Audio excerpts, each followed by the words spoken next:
Bismillahirrahmanirrahim. Assalamualaikum warahmatullahi wabarakatuh. Nama saya Ati Suryani, NIM 1901110034. Di sini saya akan menjelaskan terkait dengan gangguan tumbuh kembang anak, di mana gangguan tumbuh kembang anak ini saya ambil salah satu dari 4 yang telah ditunjukkan oleh ibu. Saya ambil gangguan Down syndrome. Seperti yang kita ketahui, pengertian dari Down syndrome itu sendiri adalah kelainan genetik yang menyebabkan penderita memiliki tingkat kecerdasan yang rendah dan kelainan fisik yang khas.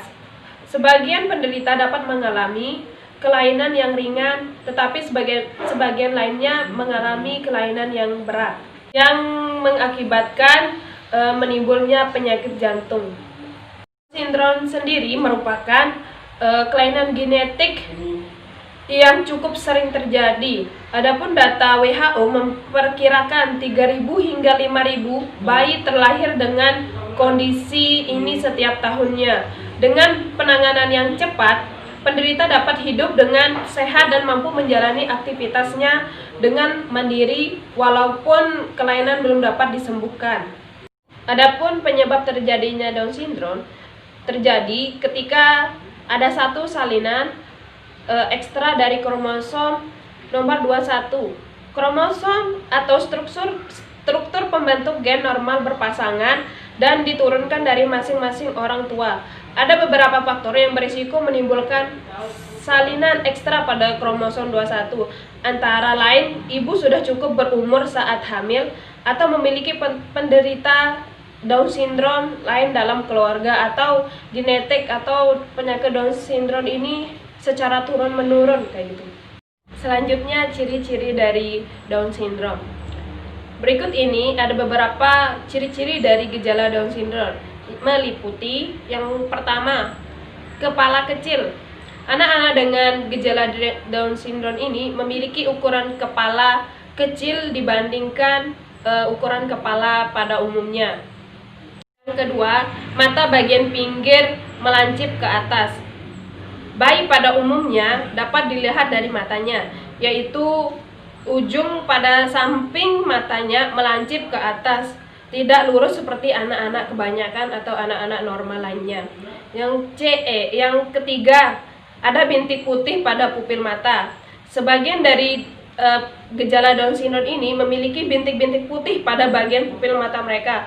Kondisi tersebut dinamakan brush spot. Ciri-ciri yang keempat, letak telinga rendah. Jika dilihat dari depan, letak telinga pada anak dengan gejala Down syndrome ini berada di bawah garis mata. Pada anak normal, posisi puncak telinga seharusnya berada sejajar dengan garis mata. Yang kelima, hidung bagian atas datar. Hidung bagian atas datar merupakan salah satu karakteristik yang sering ditemui pada anak yang menderita gejala Down syndrome itu sendiri. Yang keenam, bentuk telinga tidak normal. Sebagian anak dengan gejala Down syndrome ini memiliki bentuk telinga yang tidak normal. Bentuk tersebut bervariasi, namun tidak seperti anak normal pada umumnya. Yang ketujuh, bentuk wajah datar. Selain hidung, mereka juga memiliki wajah yang relatif datar. Hal ini dapat Anda perhatikan jika melihat wajah bayi dari samping. Akan tetapi, perlu diperhatikan pula apakah wajah datar tersebut secara genetik mirip dengan orang tuanya atau tidak. Yang kedelapan, leher pendek. Anak-anak dengan gejala Down syndrome ini memiliki leher yang lebih pendek dibandingkan anak normal pada umumnya. Bahkan, jika diperhatikan, sebagian besar dari mereka memiliki lemak berlebihan di bagian leher, sehingga lehernya terlihat dan terasa menggelambir atau terlihat lebih pendek. Yang kesembilan, lidah besar. Gejala Down syndrome pada bayi selanjutnya adalah memiliki lidah yang besar, ditambah ukuran mulut yang relatif lebih kecil. Kondisi ini tersebut membuat lidah dan mulut mereka tampak tidak profesional atau tidak terlihat pada anak usia pada umumnya. Yang ke-10, garis tajam pada telapak tangan. Telapak tangan pada anak dengan gejala Down syndrome ini memiliki sebuah garis tangan yang tunggal yang dalam. Ini disebut dengan simen kriase. Yang ke-11, jempol kaki terpisah jauh dari telunjuknya. Berbeda dengan anak normal, anak yang memiliki gejala Down syndrome ini memiliki jarak antara jempol dengan jari yang mempunyai jarak yang relatif jauh, terutama telunjuk dan jempol. Yang ke-12, jari-jari yang pendek dan lebar. Anak-anak dengan kelainan kromosom seperti ini memiliki jari-jari kaki dan tangan yang relatif lebih pendek dan lebar dibandingkan dengan anak-anak normal lainnya. Yang ke-13, pusar berukuran besar. Sebagian dari mereka juga memiliki pusar yang ukuran lebih besar dan menonjol. Demikian, ada pula anak yang memiliki pusar besar akan tetapi mengalami Down syndrome. Yang ke-14, berperawakan pendek atau tubuh pendek. Bila diukur secara objektif, panjang badan yang mengalami kelainan kromosom seperti mereka cenderung lebih rendah dibandingkan dengan anak-anak normalnya. Anak-anak dengan gejala Down syndrome ini memiliki tubuh yang pendek dibandingkan anak normal lainnya. Yang ke-15, bergerak lebih pasif. Anak-anak dengan gejala Down syndrome ini bergerak secara pasif atau tidak aktif, tidak seperti anak normal lainnya. Selanjutnya, cara mengatasi anak yang mengalami gejala Down syndrome. Sudah banyak yang membuktikan bahwa merawat atau menangani dan memberikan kasih sayang cukup kepada anak dengan gejala Down syndrome ini dapat hidup seperti anak-anak lainnya. Adapun cara penanganan anak dengan gejala Down syndrome itu, yang pertama, terapi fisik. Penanganan yang dilakukan adalah perawatan dengan terapi fisik, termasuk aktivitas dan latihan. Terapi ini dapat membantu membangun keterampilan motorik, meningkatkan kekuatan otot, serta memperbaiki postur dan keseimbangan anak. Adapun terapi fisik itu penting dilakukan, terutama di awal kehidupan anak. Pasalnya, kemampuan fisik menjadi dasar untuk keterampilan lainnya, seperti kemampuan untuk membalikkan badan, merangkak, dan menjangkau dapat membantu si kecil belajar tentang dunia di sekitar mereka dan bagaimana anak itu bisa berinteraksi dengan yang lain. Yang kedua, terapi bicara.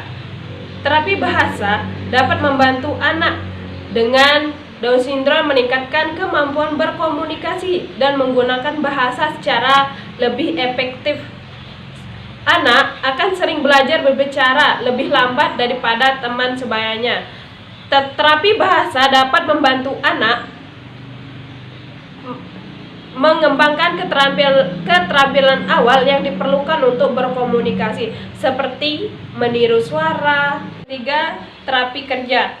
Ternyata anak dengan gejala Down syndrome ini juga memiliki keterampilan dan bisa mandiri. Tetapi, kerja ini akan membantunya menemukan cara untuk menyesuaikan tugas dan kondisinya sehari-hari sesuai dengan kebutuhan dan kemampuannya. Jenis terapi ini mengajarkan keterampilan perawatan diri seperti makan, berpakaian, menulis, dan menggunakan komputer. Yang keempat, terapi okupasi. Terapi ini memungkinkan menawarkan alat khusus yang dapat membantu memperbaiki fungsi sehari-hari, seperti pensil yang lebih mudah digenggam. Di tingkat SMA, terapi okupasi dapat membantu remaja mengidentifikasi pekerjaan, karir, atau keterampilan yang sesuai dengan minat dan kekuatan mereka. Yang kelima, pemberian obat dan suplemen. Beberapa orang dengan gejala Down syndrome ini mengkonsumsi suplemen asam amino atau obat-obatan yang mempengaruhi aktivitas otak mereka. Namun, baru-baru ini beberapa uji klinis menunjukkan bahwa perawatan ini kurang terkontrol dan menimbulkan beberapa efek samping. Sejak itu, obat psikoaktif baru yang lebih spesifik telah dikembangkan. Yang keenam, Perangkat bantu. Banyak anak dengan gejala Down syndrome ini menggunakan alat bantu untuk meningkatkan pembelajaran atau membuat tugas mereka lebih mudah diselesaikan. Contohnya termasuk dengan perangkat amplifikasi untuk masalah pendengaran, alat musik yang membantu pergerakan, pensil khusus yang membantu anak itu lebih mudah untuk menulis, komputer dengan layar sentuh, dan komputer dengan keyboard huruf besar. Selanjutnya, dampak dari Down syndrome. Down syndrome mempengaruhi kemampuan anak-anak untuk belajar dengan cara yang berbeda. Sebagian besar memiliki gangguan intelektual dari ringan sampai sedang. Anak-anak dengan Down syndrome bisa dan mampu untuk belajar dan mengembangkan keterampilan sepanjang hidup mereka. Mereka hanya mencapai tujuan dengan kecepatan yang berbeda-beda. Hal ini penting untuk membandingkan anak Down syndrome terhadap perkembangan anak-anak lainnya, atau bahkan saudara dengan kondisi tersebut. Anak-anak dengan Down syndrome memiliki berbagai kemampuan dan tidak ada cara untuk mengetahui pada saat kelahiran apa yang akan mereka mampu saat mereka akan tumbuh menjadi dewasa. Gejala Down syndrome ini saya lihat dari adiknya teman saya yang mempunyai kelainan atau gejala Down syndrome itu sendiri dan mempunyai ciri-ciri yang telah saya sebutkan tadi. Yang pertama, kepala kecil. Yang kedua, mata bagian pinggir melancip ke atas, ada bintik-bintik putih dan pada pupil mata, letak telinga rendah, hidung bagian atas datar, bentuk telinga tidak normal, bentuk wajah datar, leher pendek, lidah besar, garis tajam pada telapak tangan, jempol kaki terpisah jauh dari telunjuk, jari-jari yang pendek dan lebar, pusar berukuran besar, perawakan pendek atau tubuh pendek, dan bergerak pasif. Selain dengan ciri-ciri yang telah saya sebutkan tadi, anak ini juga mempunyai kelainan fisik, di mana pada saat lahir, anak ini tidak mempunyai anus.